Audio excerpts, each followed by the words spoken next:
Hi everyone, आज मुझे सारे पेरेंट्स से एक बात करनी है। अगर आप कोई काम कर रहे हो तो प्लीज़ थोड़ी देर के लिए आप स्टॉप कर दो and listen to this video because it's very very important. मैं विवान को कराटे क्लासेस छोड़ने जाती हूँ एंड मैंने देखा कि हर रोज़ कोई ना कोई बच्चा जो है वो रोता हुआ ही अंदर जाता है। एक बच्चे को मैं नोटिस कर रही थी कि वो हफ्ते भर रोता हुआ आया और एक दिन तो he just outbursted with anger, he was crying a lot और अपनी हाथ पैर फटकारना पूरी कोशिश कर रहा था कि उसको आज कराटे क्लास ना जाना पड़े। और उसकी mother she was convincing himself, वो खुद को भी कन्विंस कर रही थी। Even she was convincing teacher also. तो वो सर बाहर निकल कर आए और उन्हें बिल्कुल स्ट्रेट फॉरवर्ड बोलना पड़ा कि ma'am I think he is not interested in karate classes, he is not taking interest, he is not following instructions, so better not to force him. But still उसकी मदर कैसे भी ना कैसे करके convince कर रही थी सर को कि मैं थोड़ा बैठ जाती हूँ, लेट्स ट्राई सर। तो मुझे पेरेंट्स से एक बात पूछनी है कि क्यों क्यों बाबा, क्यों आपको किसी ऐसी एक्टिविटी में बच्चे को डालना है जिसमें उसको इंटरेस्ट ही नहीं आ रहा है? क्यों फोर्स करना है आपको किसी चीज़ के लिए उसको?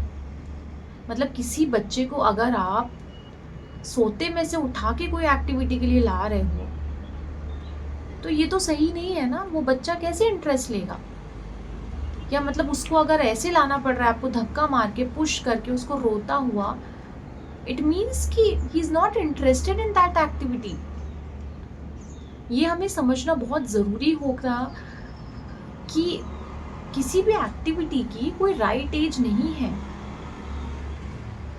अभी आज का क्या ट्रेंड चल रहा है ना कि सबको कोई ना कोई एक्टिविटी में बच्चों को इन्वॉल्व करना है। एक तो दोनों मम्मी पापा वर्किंग है तो कहीं ना कहीं तो इनको लगा के रखो, खाली दिमाग शैतान का घर। बट आप ये नहीं समझ रहे हो कि जितना एक्टिविटीज़ इम्पॉर्टेंट है उनके लिए, उनका फ्री प्ले टाइम भी बहुत इम्पॉर्टेंट है। तो हमें वो कहीं भी मिस नहीं करना है। क्या हम बहुत टाइट कर रहे हैं बच्चों का शेड्यूल और ऐसी एक्टिविटी जो उनको पसंद ही नहीं आ रही हम उसमें भेज रहे हैं? सी 3 to 5 years की जो एज होती है बच्चों की, उसमें जो एक्टिविटीज़ होती हैं जिनसे आप एक्सपोज कर सकते हो, वो एक्टिविटीज़ होती है फन वाली, स्टोरी टेलिंग की, जिसमें बच्चे को मज़ा आए। The goal is exploration, not mastery in any activity.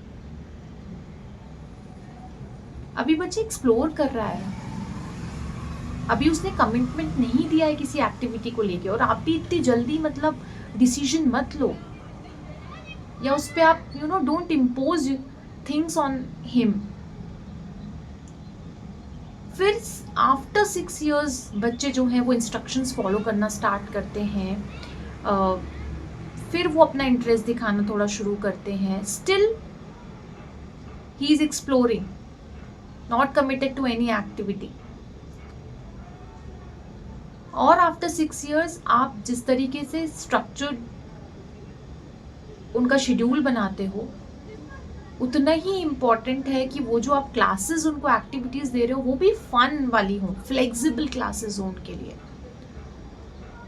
After 9 years then आप बोल सकते हो this is the time to build their skill, जहां पर बच्चे खुद आपको एक्सप्रेस करेंगे क्या उनका इंटरेस्ट किस चीज में है।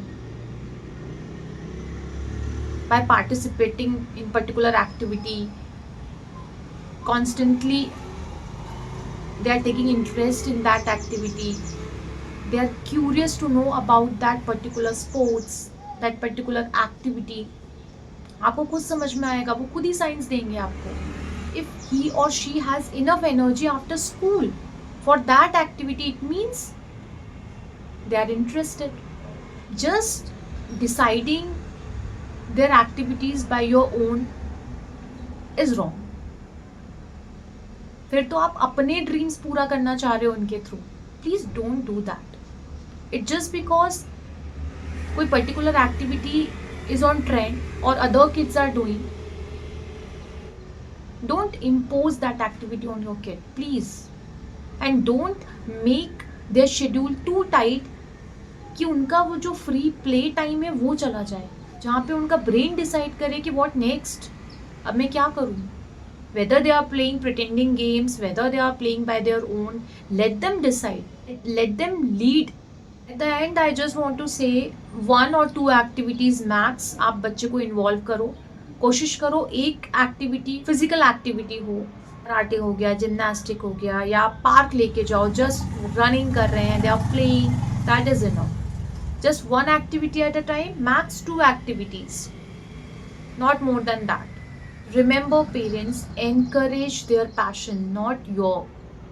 Understand their interest, not fulfill your dreams. Because at last, they will respect your love, your presence, your encouragement, your consistency, your patience. Not going to count their trophies, their medals, their certificates. I hope you got my point. See you in the next video.